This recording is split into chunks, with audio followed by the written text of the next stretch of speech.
Hey there, welcome to another round of our videos. Today we are taking a look at developments at the end of the 15th century and kind of wrapping up our exploration here today. So, what ends up happening is by the end of the 15th century, we experience tension between the new changes and the old traditional approach.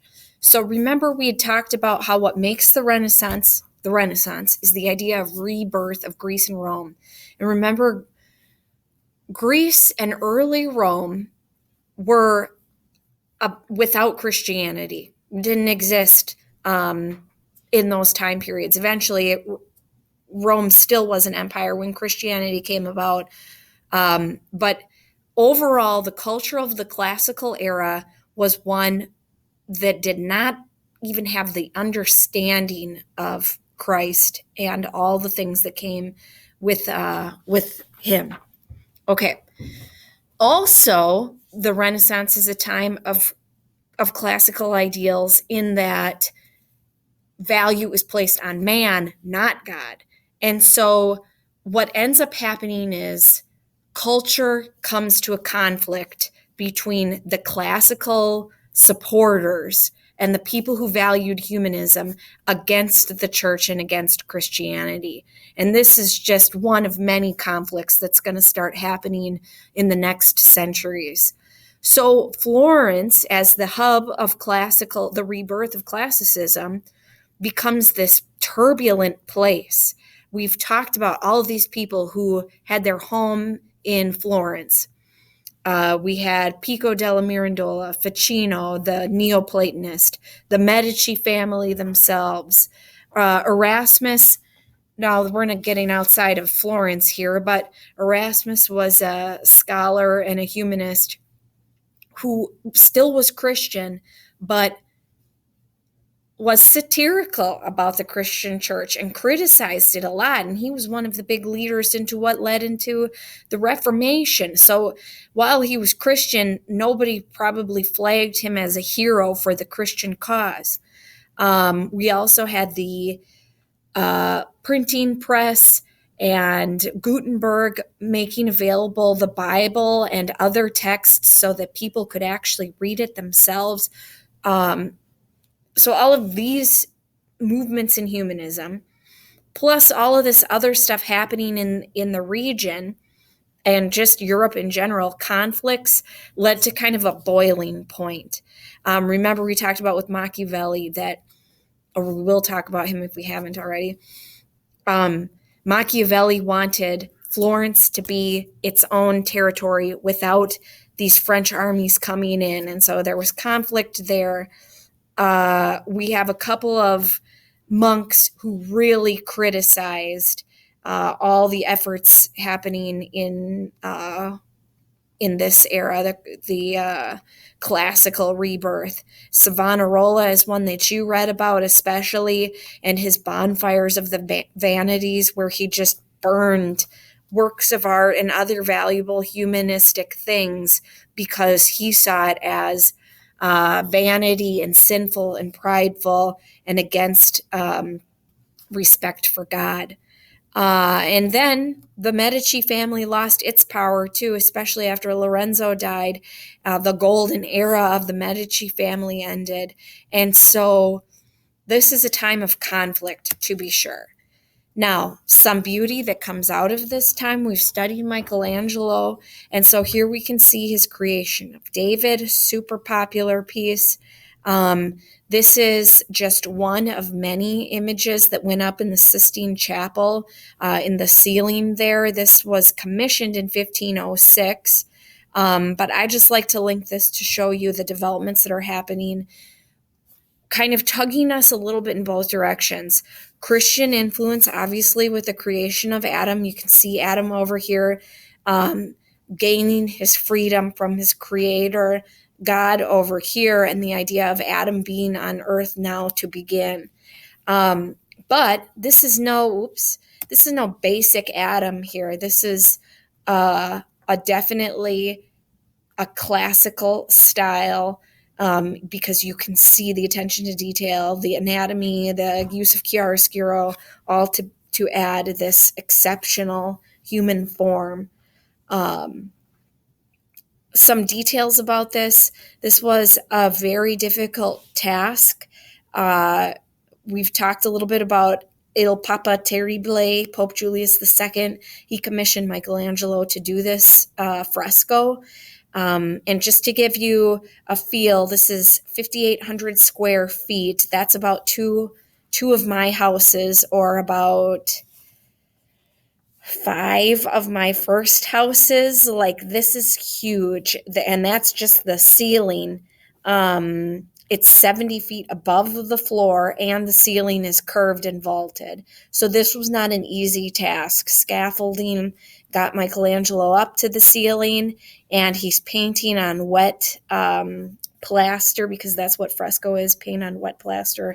And when it dries not just as paint on a surface, but the paint is actually in the surface. So this was a tough job, and Michelangelo wasn't exactly excited to do it. You know, he liked sculpture better than painting, but it's definitely one of his most famous, important works, is the entire Sistine Chapel ceiling, and especially this one depiction of Adam and creation. Like I said, ultimately Christian theme, but not traditional at all. This is a humanistic message for sure. Another piece that we can take a look at, Raphael, still early 1500s. This is a fresco that Raphael made also for Julius II in his room of the signature, where he would sign important documents, treaties, things like declarations, things like that. It had 4 walls, and those 4 walls each had a painting, a fresco like this, that depicted the 4 branches of human wisdom: law, poetry, theology, and philosophy. And so here we're looking at philosophy with the School of Athens. This is a pretty cool painting, if you ask me, or fresco, because it shows all of the greatest thinkers of history. Many of them are Greek and Roman. And at the center, you can see Socrates, old man, over here, and the other big founder, Plato, over here. Oh, my bad. Plato and Aristotle over here, and representing the division that created between their two outlooks on life. This one very clearly classical in style as well, just with the use of architecture, vanishing point, depth, the linear perspective to make this all seem three-dimensional. And so another good example of what's happening at this time period. Here, just a quick preview, some other works that are happening around this time. Raphael again, and another work from Titian. This is showing a little bit of a change, which is what we're going to take a look at coming up now. Some splitting away from the values of the high Renaissance. And so that's what we'll get to here. This is the big shift. Before, we were talking about high Renaissance, even early Renaissance, in terms of mathematical precision. Can we make this real as possible, to seem like these paintings, these canvases, frescoes are realistic and three-dimensional? But now with mannerism, we get a new technique, and this can lead us into some of the things that will develop later in history, in art. Mannerism is the late style of the Renaissance that rejects classicism and rational techniques. It still embraces Renaissance form, but now they are bizarre, contorted, odd, unnatural, strange uses of color, a feeling and mood, imbalanced composition. Like Da Vinci would probably puke at some of these because they completely reject his rules and his values. Ambiguous, confusing use of space, unclear, and unique presentation of traditional themes. So what often happens is, I think it's a myth to think that as a society we're constantly improving, because clearly things change all the time. And here you see a rejection of improvement, saying we don't like the direction that this perfection is heading. We want to try to do something different. And maybe that's a big part of our human nature too. Not that we always get better, but we're always trying to change it up in some way to leave our mark, to be different sometimes, to build on the past, and even reject the past sometimes. And so on that note, when people look at mannerism, sometimes it's seen as a sign of decay, that maybe our painters lost their development that Da Vinci and Michelangelo kind of led them to. But others say this is testament to human inventiveness and maybe even our restlessness, that we don't like same old, same old. We like to mix it up. We're never content. And so I'll kind of let you decide what that shows about humanity, especially as we get looking at some of these other paintings. Another big component about mannerism is that they emphasized that the illusion created by Da Vinci and Raphael, that this is a real three-dimensional space, they would argue that's foolish. Obviously, it's not. It's a painting, I bought some new vinyl tiles for my basement floor, and they're supposed to look like stone, but in looking like stone, they just look even faker. So it's like, a lot of people mannerists would argue, why try to pretend this is real? Just emphasize it's not. That's the truth. Okay, so let's take a look. Here's a good example of early mannerist painting. This is Tintoretto's Last Supper.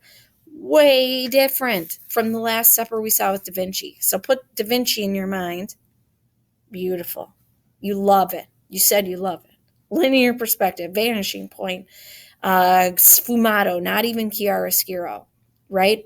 Real, meaningful, perfect, orderly. Now look at this. This is a good example of mannerism. What the heck? What's different here? Well, what's the linear perspective? I don't know. There's lines, but they don't seem to go anywhere. And there's certainly no message about who's the most important figure here. I mean, we can see Jesus appears right here with a halo around his head, but is there any line guiding you to him? No. What about color? This looks like a bar, which is, I think, kind of weird as a choice, odd use of color, perhaps, compared to Da Vinci. Dark.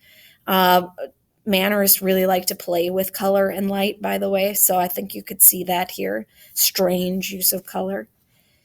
And in terms of dimensional space, I mean, I guess the table's foreshortened, okay? Like the figures kind of look somewhat realistic. This use of aerial perspective in the back, smaller figure. These guys look bigger, gradually smaller. Okay, that's legit. So there's some things happening that take from the high Renaissance, but I don't think Da Vinci would say, hey, way to go, way to learn from me.